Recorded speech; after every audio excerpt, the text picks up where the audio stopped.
오늘 저희가 함께 살펴볼 자료는요, 조금 특별합니다. 네, 바로 은재와 은수의 한자 기억 여행이라는 어린이용 한자 학습 전자책이에요. 맞아요. 보통의 한자책처럼 그냥 자, 이렇게 외워 하는 식이 아니고요. 내비게이션 기억법이라는 아주 독특한 접근법을 제시하고 있어요. 네. 저자인 조은재 씨가 기억은 외우는 게 아니라 연결하는 거다라는 철학을 책의 핵심으로 삼았다고 하더라고요. 아, 연결하는 거. 네, 학습자가 어떤 특정 장소, 그리고 눈에 보이는 이미지, 또 재미있는 이야기, 마지막으로 한자를 쓰는 순서까지 이 네 가지를 한 번에 경험하게끔 설계한 거죠. 와, 머릿속에 그냥 글자만 남는 게 아니라 살아있는 장면을 만드는 거예요. 그래서 오늘 저희의 목표는 이 책이 어떻게 그 딱딱한 한자 학습을 뭐랄까 마법 같은 여행으로 바꾸는지 그 비밀을 한번 파헤쳐보는 겁니다. 네, 주인공 은재랑 은수 자매가 강남의 100개 장소를 여행하면서 10가지 한자 쓰기 원칙을 배우거든요.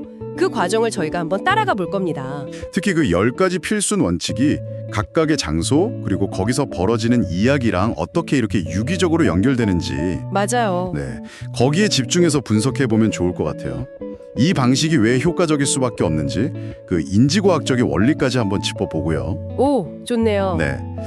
아, 그리고 또 하나 흥미로운 점은 이 방대한 연결고리를 만드는데 챗 GPT가 활용되었다는 점인데 이 부분도 잠시 후에 이야기 나눠보죠. 좋습니다. 그럼 그 마법 같은 여행 첫 번째 장소부터 함께 떠나볼까요? 네, 시작해보죠. 이야기가 일자선 허브천문공원 앞에 있는 빵집에서 시작돼요. 하늘에서 땅으로 손가락을 이렇게 쓱 쓸어내리듯이 마치 빵을 한 줄 한 줄 쌓아 올리는 것처럼 삼자를 써요. 아하, 책에서 제시하는 기억 마법 문장은 이거예요. 하늘에서 땅으로 빵처럼 한 줄씩. 아주 직관적이죠.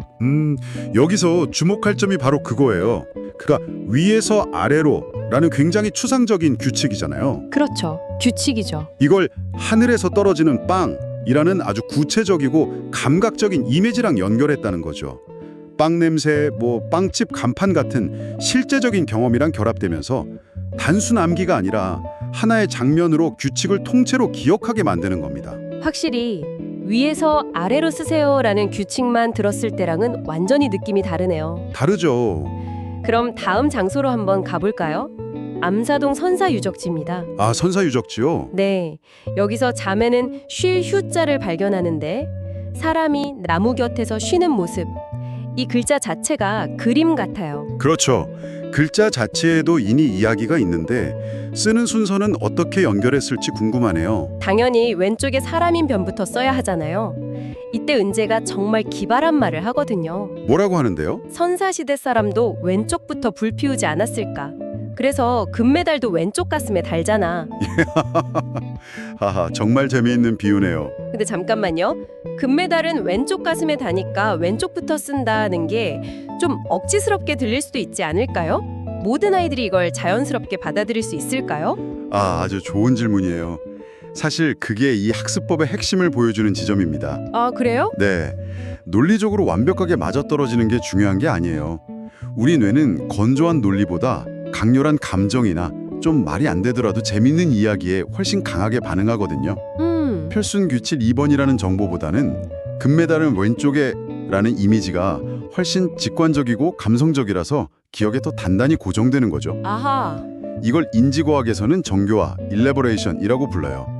새로운 정보를 내가 이미 잘 아는 지식이나 경험에 덧붙여서 더 정교하게 만드는 과정이죠. 아, 그러니까 규칙을 그냥 외우게 하는 게 아니라 이미 머릿속에 있는 다른 강력한 이미지에 슬쩍 얹어놓는 방식이군요. 바로 그거죠. 학습 부담이 훨씬 덜한 거예요. 사실 이쯤에서 보니까 이 책의 접근법 전체가 거대한 하나의 기억술처럼 느껴지죠. 맞아요. 기억술 같아요. 정확해요. 결국 이 방법은 단순히 비유를 나열하는 게 아니에요. 고대 로마 시대부터 사용되던 기억의 공전 기법이라고 있잖아요. 네, 들어봤어요. 정보를 특정 장소에 연결해서 기억하는 방식인데 그걸 아이들의 실제 생활 반경인 강남으로 가져온 현대적인 재해석인 거죠. 와. 각 장소가 기억을 꺼내는 서랍장 역할을 하는 셈입니다.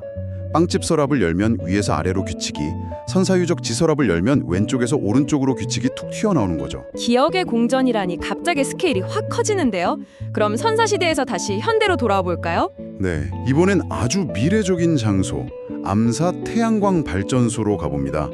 여기서는 또 어떤 자연의 원리를 발견하게 될까요? 이곳에서는 열 십자를 배우게 돼요. 네. 아이들이 태양광 패널 위로 햇살이 먼저 가로로 넓게 쫙 퍼지고 그 다음에 아래로 길게 비치는 모습을 관찰해요. 그리고는 그 모습 그대로 십자에 가로획을 먼저, 세로획을 나중에 쓴다고 연결하죠. 이 부분이 정말 흥미로워요. 가로 먼저, 세로 나중이라는 규칙을 그냥 주입하는 대신에 학습자가 주변 환경을 관찰하면서 그 원리를 스스로 발견하게끔 유도하고 있잖아요. 맞아요. 스스로. 이건 학습에 대한 주도적인 태도를 길러줄 수 있어요. 왜 가로 먼저 써야 해요? 라는 질문에 햇살이 그렇게 비치니까 라고 자신만의 답을 갖게 되는 거죠. 자연에서 원리를 배우고 나니 이번엔 우리 자신에게서 원리를 찾아볼 차례네요. 네. 고덕 V센터라는 좌우가 완벽히 대칭인 현대적인 건물로 이동하는데요. 여기서 작을 소자를 만납니다. 좌우 대칭인 글자는 가운데부터 쓴다는 원칙이죠? 맞아요. 책에서는 이걸 얼굴 그리는 것에 비유해요. 가운데 코를 먼저 그리고 양옆에 눈을 그리는 것처럼 소자도 가운데 획을 먼저 그리고 좌우에 점을 찍는다는 거죠. 아, 얼굴에 비유했군요. 네, 얼굴도 코부터, 한자도 코부터. 이 문장은 정말 무릎을 탁 쳤어요. 저는 그냥 가운데 획부터 쓴다고 외웠는데 제 얼굴을 떠올리니까 순서가 절대 헷갈릴 일이 없겠더라고요. 우리 뇌가 대칭과 균형을 인식하는 방식을 그대로 활용한 아주 효과적인 예시예요. 대부분의 사람들에게 가장 익숙하고 친숙한 대칭 구조는 바로 내 얼굴이거든요. 이 가장 익숙한 대상을 통해 좌우 대칭 글자의 필수 논리를 체화시키는 거죠. 추상적인 원리가 아니라 매일 아침 거울을 볼 때마다 떠오를 수 있는 신체적인 경험이라는 겁니다. 사람의 얼굴에서 균형의 원리를 찾았다면 이번엔 우리가 만드는 공간, 즉 건축물에서 배울 차례인 것 같아요. 광진교 8번가의 공사 현장으로 가보죠. 울타리로 테두리를 먼저 친 모습에서 아이들은 입 구자를 배우죠. 네. 물건을 넣을 상자를 만들듯 혹은 공사장 울타리를 치듯 바깥 테두리를 먼저 그려야 안을 채울 수 있다는 원리예요. 이렇게 보니 몇 가지 원칙들은 서로 비슷한 맥락을 공유하는 것 같아요. 방금 말한 테두리 먼저 원칙도 그렇고 나중에 나올 위에서 감싸는 획 먼저 같은 원칙도 그렇고요. 오, 좋은 지적인데요. 둘 다 무언가를 담거나 보호하기 위해 구조를 먼저 잡는다는 공통점이 있잖아요. 맞아요. 정확합니다. 입 구자처럼 사방을 막는 글자는 테두리로 공간을 먼저 정의하는 개념이고요. 나중에 강풀 만화거리에서 배울 갓틀 동자처럼 위와 옆을 감싸는 글자는 내용물을 보호하는 덮개를 먼저 만드는 개념이죠. 덮개. 둘 다 구조 우선, 내용물은 나중이라는 큰 틀 안에 있지만 하나는 공간 창조, 다른 하나는 보호라는 미묘한 뉘앙스 차이가 있는 거예요. 이렇게 비슷한 원칙들을 비교하면서 보면 이해가 더 깊어질 수 있죠. 아까 잠깐 언급하셨던 챗GPT 이야기가 궁금해지네요. 이런 미묘한 차이가 있는 비유들을 100개나 되는 장소에 연결하는 게 보통 일이 아닐 텐데 AI가 어떤 역할을 한 걸까요? 아마도 이런 창의적인 아이디어를 대량으로 생성하는데 AI가 결정적인 역할을 했을 거라고 추측할 수 있어요. 대량으로요? 네.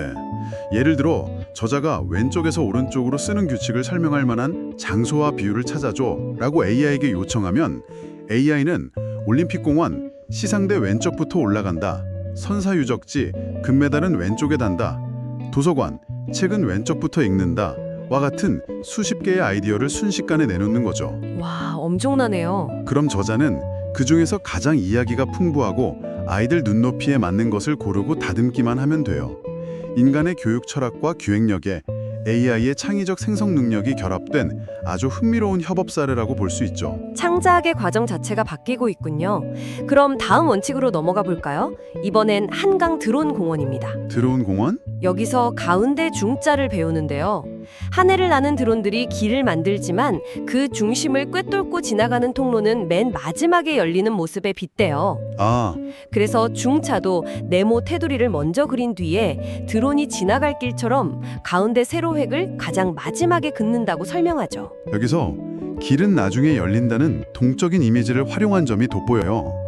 정적인 글자에 시간의 순서와 움직임을 부여해서 기억을 훨씬 선명하게 만드는 전략이죠. 그렇죠. 단순히 꿰뚫는 획은 나중에 라고 외우는 것보다 드론이 마지막에 슝 하고 지나가는 길이라고 상상하는 게 훨씬 더 기억에 오래 남을 수밖에 없어요. 정말 그러네요. 그럼 이번엔 좀 더 기술적인 규칙으로 들어가 볼게요. 한국점자도서관에서는 사람 인자를 배웁니다. 네. 왼쪽 삐침과 오른쪽 파임이 만나는 글자잖아요. 왼쪽 삐침을 먼저 써야 사람 눈처럼 또렷하게 보인다는 재미있는 이유를 대요. 하하.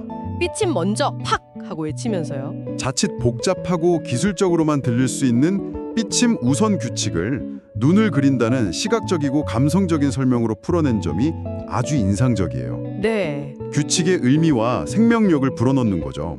학습자는 이제 단순히 순서를 따르는 게 아니라 글자에 눈을 그려 넣어 생명을 불어넣는 행위를 하게 되는 거예요. 이제 거의 다 왔습니다. 천호 문구 안구거리에서는 등불등, 등을 만나는데요. 이 글자 오른쪽 위에 찍는 점, 이건 언제 찍어야 할까요? 아, 그 점이요? 네. 책에서는 이걸 그림의 마무리에 비유해요. 모든 부분을 다 그린 뒤 마지막에 활용점정처럼 콕 찍는 것이라고요. 글자를 완성하는 과정 자체를 하나의 프로젝트처럼 보게 만드는 접근법이죠. 마지막 점은 프로젝트를 마감하는 최종 확인 도장, 같은 역할을 하는 셈이에요. 확인 도장. 네, 과정을 차근차근 밟고 마지막에 마침표를 찍는다는 완결의 감각을 필순학습에 적용한 거죠. 사실 재미있는 건 이게 어른에게도 통한다는 거예요. 아, 정말요? 네, 저도 예전엔 등불 등자의 점을 가끔 헷갈렸는데 마지막에 찍는 활용점정이라고 생각하니까 절대 잊어버리지 않게 되더라고요. 하하, 저도 앞으로 그렇게 생각해야겠네요. 자, 이제 받침에 있는 글자 차례예요. 네, 천호 로데오 거리에서 만화 캐릭터 그리기 체험에 빗대어 설명하는데요. 얼굴과 몸통을 다 그린 뒤 마지막에 다리를 그려야 캐릭터가 바로 설 수 있는 것처럼 마음심과 같은 한자도 받침을 맨 나중에 써야 한다고요. 받침은 글자의 다리라는 아주 명쾌한 비유죠. 구조적인 안정성을 부여하는 부분을 가장 마지막에 쓴다는 점에서 건축의 원리와도 닮아 있어요. 건축의 원리요? 네, 글자가 흔들리지 않게 마지막에 튼튼한 기반을 놓아준다는 느낌을 주죠. 이는 학습자가 글자의 구조 자체를 더 깊이 이해하게 도와줍니다. 드디어 마지막 원칙이네요. 강풀 만화거리에서 같을 동자를 만화책 조형물에 비유하는데요. 아, 만화책이요? 만화책 퇴지처럼 윗부분을 먼저 감싸야 안에 내용물이 흐트러지지 않는 것처럼 동자도 위에서 감싸는 부분을 먼저 쓰고 안쪽을 채운다고 설명합니다. 앞서 이야기 나눴던 포장과 내용물의 관계를 통해 필순을 설명하는 방식이죠. 맞아요. 먼저 구조를 잡고 내용을 채운다는 원리는 그림 그리기나 글쓰기 같은 다른 많은 창작 분야에서도 통용되는 원리라서 학습자가 폭넓게 공감하고 쉽게 받아들일 수 있어요. 외부의 틀이 내부의 내용을 보호하고 정의한다는 개념을 자연스럽게 익히게 되는 거죠. 이렇게 10가지의 원칙을 모두 따라와 보니 이 책의 진짜 목적이 보이는 것 같아요. 단순히 100개의 한자를 개별적으로 외우게 하는 게 아니라 10개의 기억 마법, 다시 말해 세상을 바라보는 10개의 새로운 렌즈를 주는 셈이네요. 바로 그거죠. 빵집에서는 위에서 아래로 보는 렌즈를, 선사유적지에서는 왼쪽에서 오른쪽으로 보는 렌즈를 끼게 하는 거죠. 맞습니다. 내비게이션 기억법의 핵심은 바로 그거예요. 단순 암기를 이야기와 장소에 기반한 경험적 학습으로 완전히 전환하는 데 있죠. 경험적 학습. 네, 강남의 100개 장소는 그냥 예쁜 배경이 아니라 기억을 저장하고 필요할 때마다 꺼내 쓸 수 있는 좌표 역할을 하는 겁니다. 아, 좌표. 앞서 말한 고전적인 기억의 긍전 기법을 아이들이 실제 걷고 경험할 수 있는 현실의 장소를 활용해서 완벽하게 현대적으로 그리고 교육적으로 재해석한 거예요. 책의 마지막 문장이 이렇더라고요. 이제 당신의 마법 지도를 펼칠 차례예요. 이 책은 강남의 100개 장소를 자신만의 지도로 삼았잖아요. 그렇죠. 이 책이 우리에게 던지는 진짜 질문은 바로 이거 아닐까요? 네. 당신이 지금 배우고 싶은 무언가를 위해 자신만의 기억 지도를 만든다면 그 첫 번째 장소는 어디가 될까요? 그리고 그 장소에 어떤 이야기와 규칙을 연결하시겠습니까?